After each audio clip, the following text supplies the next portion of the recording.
Before we begin, let us know in the comments which country you're watching from. And now, settle in, because this is a story I never imagined would be mine. My name is Alyssa, and I used to think I had the perfect life. I was 32, 6 months pregnant, and married to the man I believed was my soulmate. Daniel and I had been together for almost 9 years, married for 4. He was charming, thoughtful, the kind of man who left flowers on the counter for no reason and always remembered how I liked my tea. 2 sugars, 1 spoon of honey. Everyone thought we were the dream couple. We'd just moved into our first real home, a cozy 3-bedroom in the suburbs, with a nursery I had spent hours decorating in soft greens and creams. Our daughter was due in 12 weeks. Her name was going to be Ella, and I genuinely thought Daniel was excited. He read parenting books, rubbed my swollen feet, even started building a cradle by hand. But behind all that love and sweetness, a secret was growing, a betrayal that would hit me at my most vulnerable. And it all started with a mistake he made on our shared bank account. One afternoon, while Daniel was out running errands, I logged into our online banking. I needed to transfer some money for a prenatal yoga class my doctor had recommended. I hadn't planned on snooping. Honestly, I wasn't even thinking that way. But then I saw it, a $2,000 withdrawal labeled cash, personal. It wasn't the first odd transaction either. The week before, $600, 3 days before that, $400, and the notes, always vague. We weren't struggling, but we weren't made of money either. Something didn't sit right.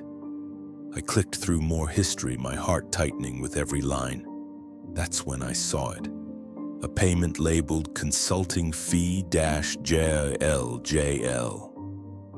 Those initials hit me like a punch in the gut because I knew exactly who that was.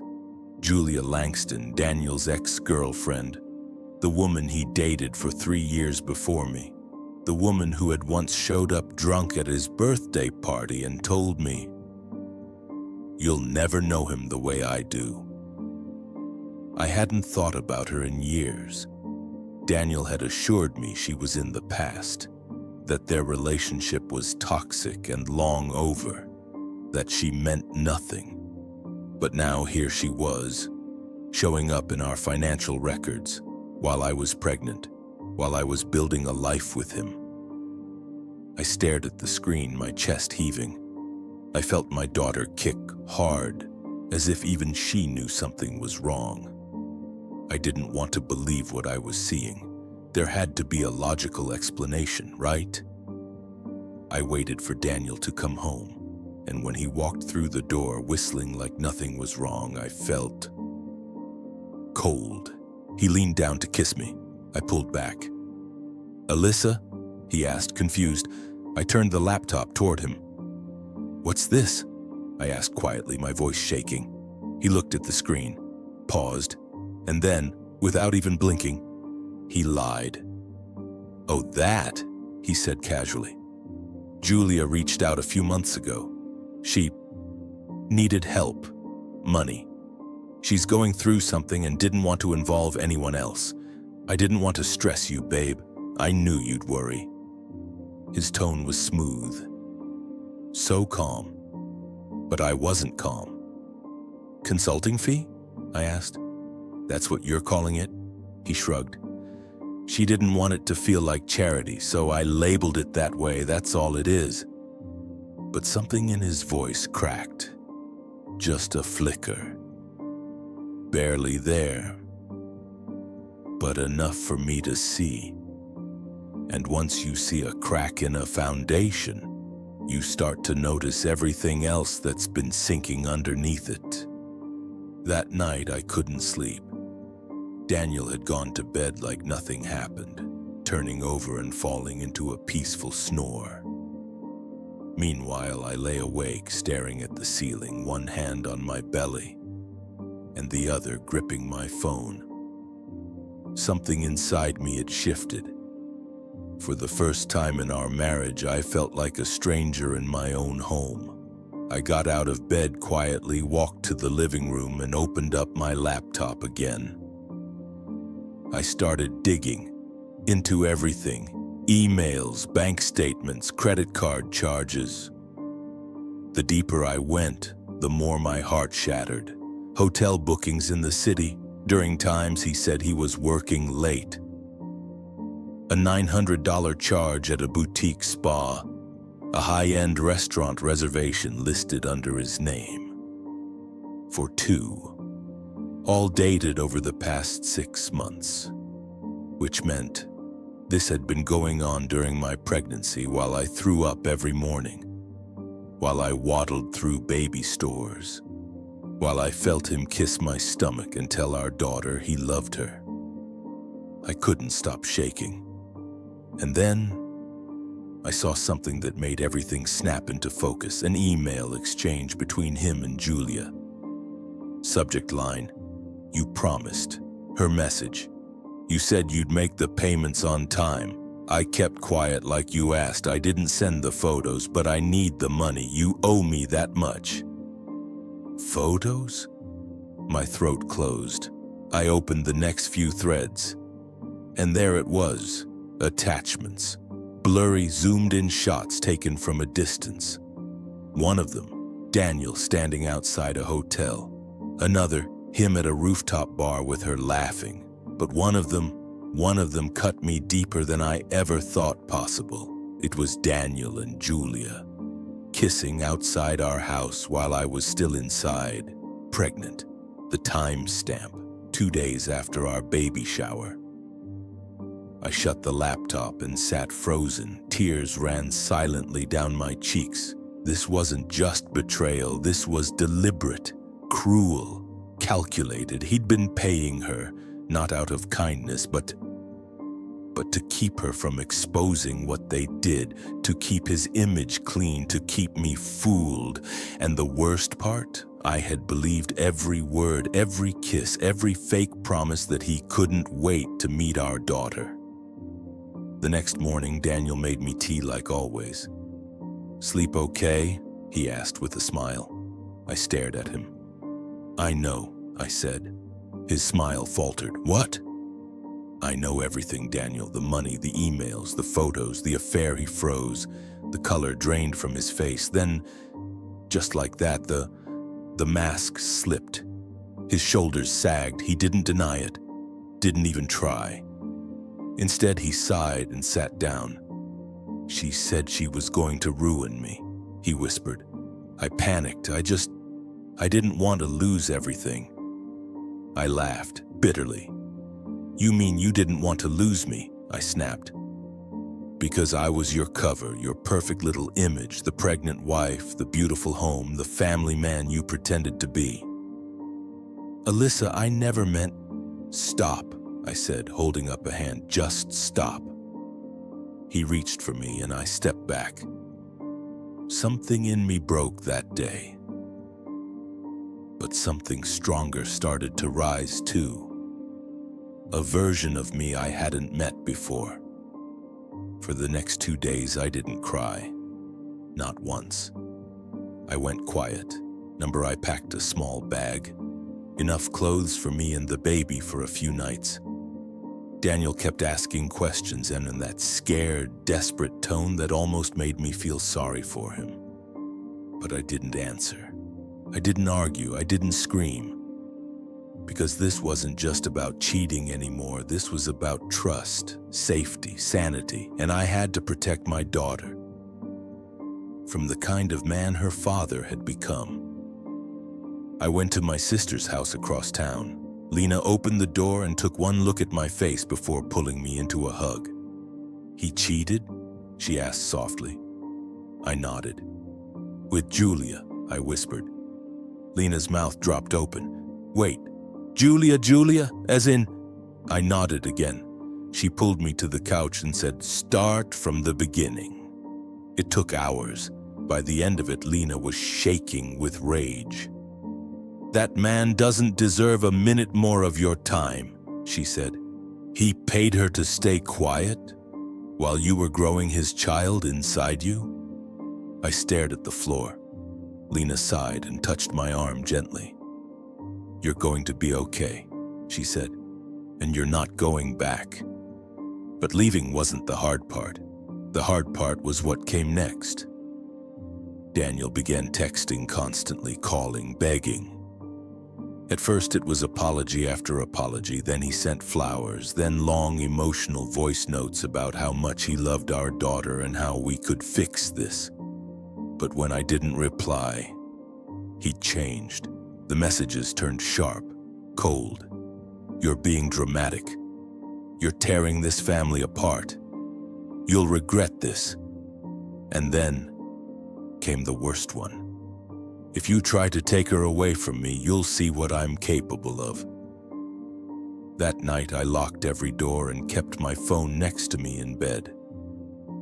I was scared, not of Daniel exactly, but of what people become when they realize they've lost control. 2 days later, I got a letter. Not a text, not an email, a real envelope slid under Lena's door. Inside, a handwritten note. "I'm sorry, I miss her. Tell her I didn't mean to lose everything." Attached to it, a single photo of our daughter sleeping in her crib taken that week from inside the nursery. I couldn't breathe.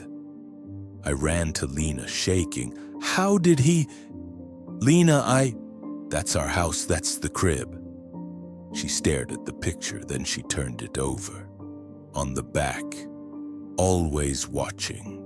We called the police immediately. I told them everything, the affair, the money, the threats, and now this. An officer came to inspect Lena's house and the nursery, and that's when he found it. A tiny black camera taped beneath the shelf near the crib, facing the bed. Lena gasped. I dropped to my knees.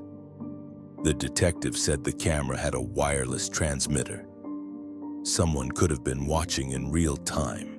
It wasn't just a betrayal anymore. It wasn't even just cheating. This was invasion, violation, surveillance. He had placed a camera to watch our baby, to watch me. My hands wouldn't stop shaking. The officer asked if I wanted to press charges. I said yes, absolutely. But Daniel was careful. The camera wasn't in his name. He hadn't sent the letter directly. No fingerprints, no hard proof. Just a spiral of fear and cruelty. Still, the police documented everything, and I called my lawyer. I was done being the quiet, loyal wife. I was done protecting someone who never protected me. Lena stood behind me through it all. Court dates, meetings, sleepless nights. Daniel's texts grew quieter.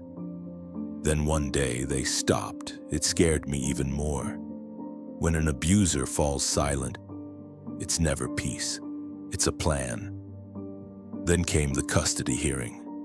Daniel had finally filed for shared custody, pretending to be the perfect father. Photos of him holding the baby, social media posts about missing his girls. But I had the emails, the receipts, the threats. And I had something more powerful than evidence. I had truth. In court, Daniel wore a gray suit. He looked polished, calm, even gave a little speech about co-parenting with respect. I didn't say much, but when it was my turn, I handed the judge a folder. Inside, the hotel charges, the messages from Julia, the photograph in the crib, and a written statement from Lena and the officer who found the camera. Daniel's lawyer looked stunned. Daniel turned pale. I told the judge everything, not angrily, not with tears, just facts, simple, measured, truth. When I finished, the judge was silent for a moment. Then he said, "This court finds sufficient reason to grant full custody to the mother." Daniel jumped up. "Your Honor!" The gavel came down. He was done. After court, he tried to follow me out. "Please, Alyssa," he said. "You've ruined my life." I turned around slowly. "No, Daniel. You ruined your own life. I just stopped hiding it." He stood there. No wife, no child, no control. Just a man alone with the weight of what he'd done. I took my daughter home that day, and for the first time in months I breathed. Not because the fear was gone, but because the fight was finally mine. Months passed. The nightmares took longer to fade than I expected. Every night I still checked the corners of every room. Every nap she took, I sat outside the door, listening, breathing, watching. But slowly, things began to change. I started smiling again, laughing, not because I had to, but because something inside me felt lighter. My daughter grew. Her giggles filled the apartment. And one morning, she looked up at me and said her first full sentence, "Mommy safe now?" I froze. Then I nodded, tears slipping down my cheeks. Yes, baby, Mommy's safe, and so are you." Daniel tried once, to reach out again. A letter this time. He wrote about regrets, about loneliness, about how he was trying to be a better man. I didn't respond. Some doors don't just close, then they seal shut, and he had locked himself out for good. Eventually I moved, found a new job, a small house with white walls and big windows. Nothing hidden, nothing dark. I painted her nursery myself, soft yellow, a symbol of warmth, of light. And on her birthday, I looked around the living room, at Lena holding the cake, at my daughter dancing in socks too big. And I realized this wasn't the life I had planned, but it was the life I built, with courage, with truth, with scars that didn't define me, just reminded me how far I'd come.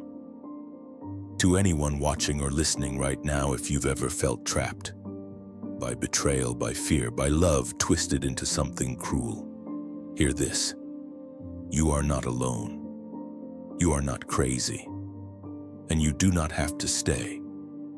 You deserve a life where no one watches you in secret, where no one buys silence with lies, where love means safety, not surveillance. I once thought protecting my family meant sacrificing myself. Now I know protecting myself is protecting my family, because my daughter, she's growing up in a home built on truth. And every time she laughs, it reminds me we survived, we healed, and most importantly, we escaped.